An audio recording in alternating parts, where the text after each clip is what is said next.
We see about the stress strain curve. Stress is force by area. Its unit is Newton meter power minus 2 and strain is change in length divided by original length. There is no unit for strain. This is stress strain curve. Stress is along the y-axis and strain is along the x-axis. When we give a load to the materials, it reaches the yield strength and UTS and finally it undergoes a fracture or failure. Before the yield strength there is elastic deformation and after the yield strength there is plastic deformation. At the linear before the yield strength there is a linear. It should be used for measure the elastic modulus. It is a elastic modulus. Elastic modulus is the stress divided by strain. The ratio of a stress and strain is the elastic modulus. And when the yield strength is reached, after that it is UTS, ultimate tensile strength. After the UTS there is a necking takes place. This is the original of a specimen. L0 is a gauge length. Next, this is yield strength, and after that yield strength UTS reached there is a necking takes place and finally the specimen or material is undergoes a fracture. And before the plastic deformation there is a elastic strain and after the plastic deformation there is a plastic strain. Elastic strain plus plastic strain is a total strain, and we must know about the plastic deformation. Plastic deformation is a temporary change in the material shape or size. Elastic deformation is the volume change and the region of a material is deforms permanently. The stress strain curve gives a defined material's elasticity, modulus of elasticity, and a yielding strength and a strength. This is strength is equal to stress. Okay. There is a key properties of a stress strain curves: proportional limit and Young's modulus, elastic region, strain hardening, toughness, and resilience. What is proportional limit is the Hooke's law. Hooke's law is stress is directly proportional to the strain and the curve is linear. When it reaches Young's yield strength, the stress strain curve is linear. After that it gives a curve. Sigma is equal to E epsilon. Epsilon is a strain, sigma is a stress, E is a Young's modulus. Young's modulus is the ratio of a stress by strain, and Young's modulus is the measure of the elasticity. The slope of this initial linear region representing the material stiffness, and the elastic region where the material returns to its original shape upon unloading. When it is give a unloading, the material reaches the elastic region. It ends at the elastic limit. Below the yield point there is a two limit having. Strain hardening. What is meant by strain hardening? If it reaches a UTS, the increases the stress required for further strain before the fracture. After yielding, the material often becomes stronger as it deforms. And move to the toughness. Toughness is the total area under the curve represent the energy absorbed by the material before the fracture. The area is under the stress strain curve is a represent the toughness, and resilience is the area under the yield strength. The ability of absorbed energy under the yield strength at the elastic deformation area. It is a resilience. We move to the stress strain. The stress is equal to the strength, and the below the yield point there should be exist of a 2 point, that is elastic limit or point proportional limit. Proportional limit is stress is directly proportional to the strain, and after the elastic limit plastic deformation takes place under the yield point. Hooke's law is obeyed here. Next, this is the stress strain curve for low carbon steels, and this is the not definite yield point. How to measure the proof stress, proof load or yield strength? We want to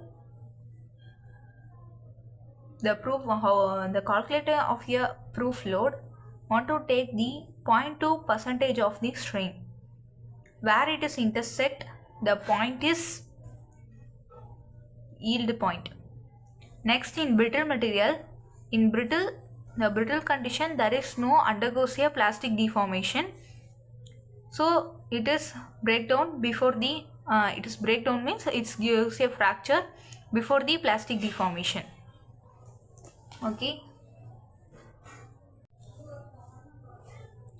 This is difference between the true stress strain curve and the engineering stress strain curve. The true stress strain curve indicates the instantaneous dimension. The change in the instantaneous dimension is the true stress strain curve, and it also gives a hump than the engineering stress strain curve. Engineering stress strain curve is not additive and gives a continuous loading, and the true stress strain curve is a instantaneous dimension, and true stress strain curve is a additive and successive loading are different instantaneous range. For engineering stress strain curve, how to calculate the stress? Stress S is equal to force by original area, and the strain E is equal to change in length divided by original length. And for true stress, sigma is equal to S into 1 plus E or F divided by instantaneous area. True strain is epsilon is equal to ln of final length divided by original length. And we move to the recoverable strain, elastic recoverable strain. When we give a load and unloading curves, these are the load and unloading curves. Unloading curve is A dash, and the loading curve OAB. OAB is the loading curve. When we remove the load, when it is unload, there should be recoverable of a elastic strain. The recoverable of a elastic strain is represented as D, and the not recoverable, that is a plastic strain, is represented as C. When it is unloading curve A dash, the slope is parallel. This is the slope A dash. This is parallel to the Young's modulus. This is the linear curve. It's measured for the Young's modulus. It is a parallel to one. This two lines are parallel. The recoverable strain B is measured by B is equal to sigma 1 by E. Sigma 1 is load divided by original area divided by E. These are the recoverable strain formula. In a stress strain curve, we measure the tensile strength, elongation, reduction in area, resilience, and elasticity, and more of them. Tensile stress or strength UTS, SU is equal to P max, maximum load divided by original area, and the elongation is change in length divided by EL naught. The reduction of area Q is equal to A naught minus AF by A naught, and the resilience is, I am already said about that. It is the ability of energy absorbed under the yield strength. Okay, before the plastic deformation. It is U naught is equal to half into sigma into E. The sigma is nothing but it is a stress. True stress, E is a strain, and half into E into EX. Whether it gives a elastic Young's modulus is equal to sigma by E. So E is equal to sigma. We apply this formula and substitute. We have get the half into EX square, and S naught is engineering strain. We also have this formula. Here we see that the ductile material and the brittle material. For the ductile material, the energy is equal to SU into EF, and it's approximately is equal to the SU plus SU EF by 2. And here the structural steel is have high toughness due to more ductility. If toughness is increases, there is a ductility is also increases. Toughness means what? Toughness is area that under the area that is under the stress strain curve. The energy is absorbed that is under the stress strain curve, and when the toughness is increases, the ductility, the plastic deformation is also increases. Then this have a more ductility. Okay, when it is a brittle, there is no plastic deformations. Deformation takes place. This is a structure steel stress strain curve where it have a more plastic deformations, and so it gives a ductility. When ductility increases, then toughness is also increases. When it is brittle, there is no plastic deformation.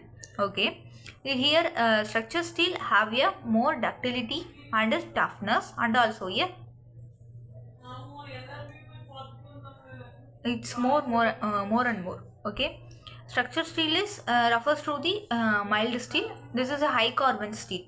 High carbon steel have a more hardness, and structure steel have a toughness and more toughness and ductility. Here is the difference between the true stress and strain curve. It is known as a flow curve.